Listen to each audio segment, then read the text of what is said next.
If we know, we can find our 3D objects under create geometry and standard primitives.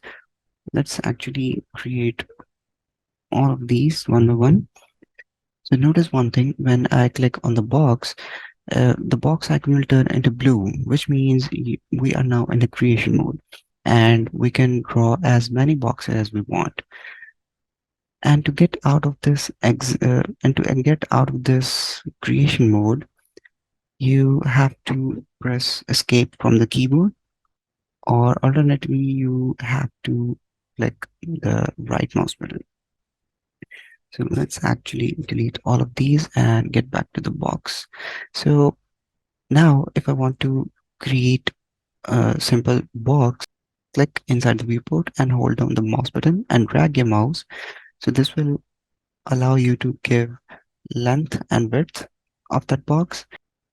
And once you let go of the mouse button and move the mouse forward, it will allow you to give a height in positive value, and if you move the mouse backwards, it will allow you to give the height in negative value. Okay, so now let's try some other objects as well. So I'm going to start with the cone, hold down that click button, drag the mouse, let go of the click, drag the mouse again, and click.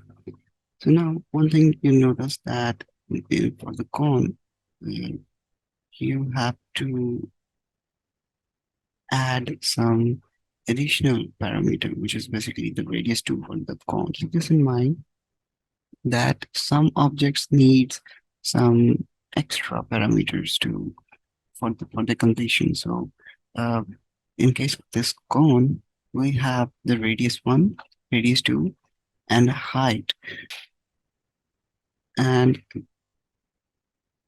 with the same technique, if I hold down the click button and drag the mouse, it will just create a sphere on the fly. So this means that the sphere needs only one parameter, that is the radius. And the first click was for the creation method, where to start the object. So for the cone, if I click just to uh, give 3ds Max the idea, so where to start that cone, and then I drag the mouse for the radius 1, let go the mouse button, and drag the mouse for that height.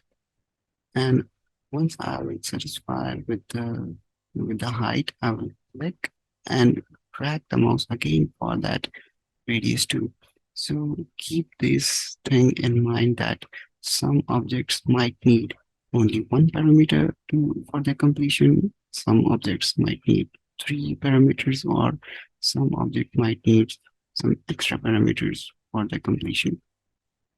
So let's actually go through this geosphere as well. Click, drag, and the same technique. Click, hold down that click button, drag your mouse, let go of the click, drag your mouse, click, and here we go. For tube, same thing, radius 1, radius 2, and height. So click, drag, let go of the mouse button, drag, click, drag, and click.